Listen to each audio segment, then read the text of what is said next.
하나님 말씀 보겠습니다. 오늘 이 아침 하나님께서 우리에게 주시는 말씀은 역대상 5장 23절로 26절까지의 말씀입니다.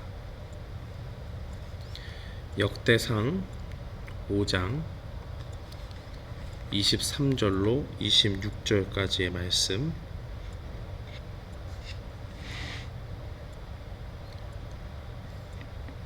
우리 다 찾으신 줄 알고 함께 봉독하겠습니다.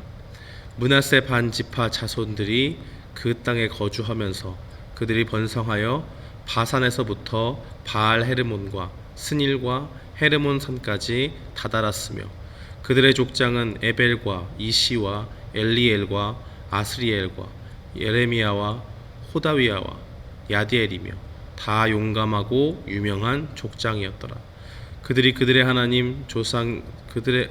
그들의 조상들의 하나님께 범죄하여 하나님이 그들 앞에서 멸하신 그 땅 백성의 신들을 가늠하듯 섬긴지라. 그러므로 이스라엘 하나님이 아스르 왕 불의 마음을 일으키시며 아스르 왕 디글라빌레셀의 마음을 일으키심에 곧 르우벤과 갓과 므낫세 반지파를 사로잡아 할라와 하볼과 하라와 고산 강가에 옮긴지라. 그들이 오늘까지 거기에 있으니라. 아멘.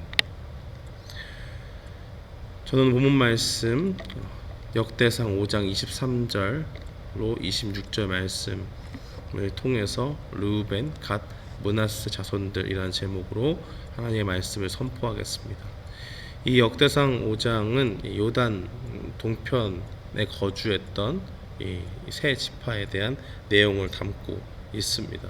우리가 계속적으로 살펴봐왔듯이 이 역대상은 이 포로기가 끝나고 난 다음에 돌아온 그 유다 지파 그 가운데서 하나님께서 그들의 정체성을 확립하고 다시 한번 그들이 하나님의 백성으로 너무 오랫동안 포로 생활 가운데 지쳐 있었고 절망 가운데 있었지만은 그들의 신앙을 다시 한번 살펴보고 이제 다시 재건해야 되는 하나님의 그 백성들의 그 나라를 다시 세우는 데에 그들을 준비시키기 위해서 다시 과거에 있었던 죄악들을 답습하지 않고 하나님의 백성으로 결단하면서 다시 미래를 준비하고 나아가기 위해서 그들에게 소망을 주기 위한 말씀으로 우리에게 주셨다는 것을 우리는 계속적으로 살펴보고 있습니다. 이 역대상 5장의 내용들을 살펴보면 특별히 맨 앞에 나와 있는 내용은 르우벤이 자신의 장자의 명분을 빼앗긴 내용들이 나와 있고 뒤쪽으로 가면 우리가 오늘 읽은 본문 말씀의 내용들이 나타나 있습니다. 이 앞쪽의 내용들을 살펴보면 이 르우벤 지파에 대한 내용들이 나와 있는데 르우벤이 자기의 장자권을 빼앗긴 내용들이 나와 있는 것의 중요한 포인트는 무엇이냐? 바로 그가 하나님 앞에 범죄를 해서 아버지가 데리고 있는 그 빌하라고 하는 그 첩을 자기에게는 육신적인 어머니는 아니지만, 그러니까 생물학적으로 자신을 낳아준 어머니는 아니지만 자신의 어머니가 이 자기 아버지 야곱에게 준 그 첩이 있었잖아요. 그가 바로 빌하라고 하는 첩이 있었는데 그 첩이 우리는 서모라고 하죠. 배가 다른 어머니였지만은 그 빌하를 자신의 침상에서 그렇게 서로 육체적인 관계를 맺음으로써 이 자신의 아버지였던 야곱이 이 사실을 알게 되고 그로 인해서 장자권이 박탈되는 그러한 내용들을 담고 있는 것입니다. 그리고 오늘 읽은 본문 말씀에는 이 르우벤과 갓지파와 이 요단 동편에 거주하는 므낫세 반지파에 대해서 이야기를 하고 있죠. 그들이 분명히 보면 민수기 32장에 가나안 땅에 들어가기 전에 그들이 보니까 그들이 거할 땅이 요단 동편에 거주하는 것이 좋겠다라고 이야기해서 모세에게 이야기를 하고 이스라엘 백성들이 가나안 땅을 점령할 때에 대신 그들이 그 가나안 땅을 분배받지 않고 그들이 요구한 동편 땅에 머물면서 그곳이 자신들의 점령지가 될 것임을 약속을 했고 그 대신 또 그들이 앞서 전투에 나가서 그 그 가나안 땅, 하나님이 주시겠다고 한 그 약속의 땅에서 나가서 형제들을 위해서 함께 싸우면서 다시 그 땅을 완전히 정복하기 전까지는 남자들이 집으로 돌아가지 않겠다 하는 그 약속을 하게 됩니다. 그리고 모세는 그러한 조건을 가지고 요단강 동편을 그들의 거처로 주게 되고 므낫세 반지파도 그곳에 거하게 하죠. 여호수아 22장은 모든 이 정복의 일들이 마치고 그들이 다시 집으로 돌아가는데 그 가운데서 어떤 일들을 하느냐, 여호수아 22장 10절 이하에 보면 그들도 어떤 선한 열심에 의해서 하나님을 기억하려고 제단을 쌓죠. 이 일이 다른 이 가나안 땅에 있는 다른 지파와는 의논이 되지 않았기 때문에 이 일 때문에 큰 분쟁이 일어나고 서로 싸우려고 할 뻔한 그런 오해의 소지가 있는 행동을 하게 됩니다. 그러나 그들의 중심은 무엇이냐? 그들이 밝히고 있듯이 이 하나님을 우리가 같이 섬기면서 단 이 요단을 앞에 두고 동편이냐 서편이냐 서로 갈라져 살면서 자손들이 앞으로 따로 떨어져 살 텐데 그 가운데서 우리가 같은 하나님을 섬기면서 나아간다. 그러면서 우리가 서로 영적인 공동체로서 하나됨을 강조하기 위해서 그들이 그 가운데 제단을 쌓았다는 것을 기억하고 화평한 가운데 서로 각자의 집으로 돌아가는 그러한 일들이 있었죠.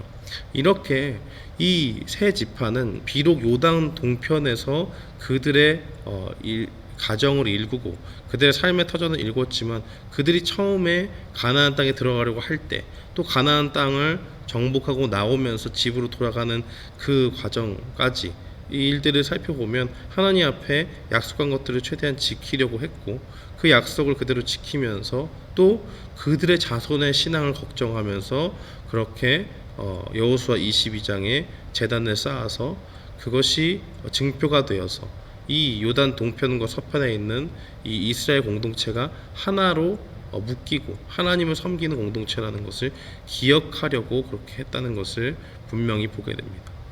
선한 열심을 가지고 하나님 앞에서 살았고 그 가운데서 하나님을 섬기면서 나아갔다는 것을 보게 됩니다.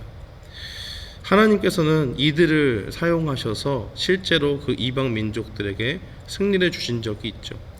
역대상 5장 오늘 본문 말씀에 보면 본문 말씀 앞쪽에 살펴보면 18절과 20절에는 이 세 지파의 싸움에 개입하신 그 하나님의 내용이 나타나 있습니다. 하나님께서 그들에게 개입하셔서 승리를 주셨는데 왜 개입을 하셔서 승리를 주셨느냐? 20절 말씀에 보니까 이는 그들이 싸울 때에 하나님께 의뢰하고 부르짖음으로 하나님이 그들에게 응답하셨다라고 그렇게 이야기하죠.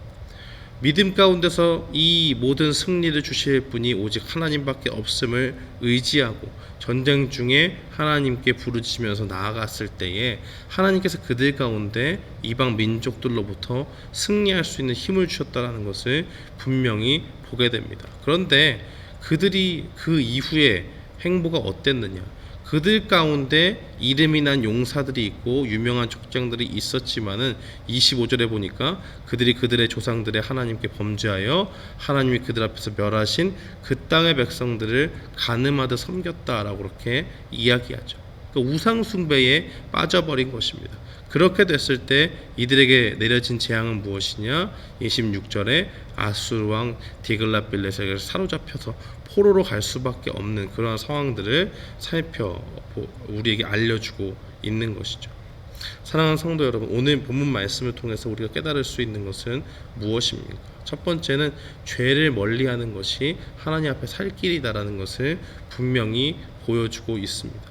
이 세 지파가 하나님 앞에 비록 처음에는 경건한 모습을 가지고 나아갔고 그들이 하나님 앞에 약속한 땅을 받으면서 모든 그 언약한 것을 하나님 앞에 약속한 것들을 다른 지파들과 공유하고 지켜나갔지만은 결국에는 그 땅에서 이 요단 동편에서 하나님이 멸하라고 하신 그 사악한 우상들에게 자신의 마음들을 빼앗기고 그들을 가늠하듯이 섬기면서 그 하나님 앞에 죄를 지었다는 것을 분명히 볼 수가 있습니다.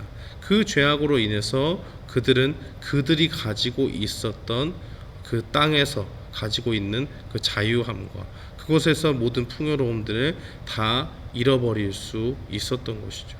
이것이 얼마나 큰 비극인지 모릅니다. 사랑하는 성도 여러분, 우리가 가지고 있는 여러 가지 누리는 것들이 있습니까? 혜택이 있습니까? 어쩌면 일상에서 정말 소소하다고 느껴지는 그 모든 것들, 그것들이 별거 아닌 것처럼 보이지만 하나님께서 우리에게 허락하지 아니하시면 아무것도 우리는 그것을 붙잡고 있을 수가 없습니다. 그런데 우리에게 주신 그러한 모든 것들을 우리가 하나님 앞에 빼앗기지 않으려면 어떻게 해야 되느냐? 바로 우리 자신을 날마다 살펴서 우리가 끝까지, 처음부터 끝까지 날마다 하나님을 사랑하는 그러한 하나님의 신자로 살아가야 된다는 것을 분명히 보여주고 있는 것입니다. 그들이 가진 땅은 비옥했습니다.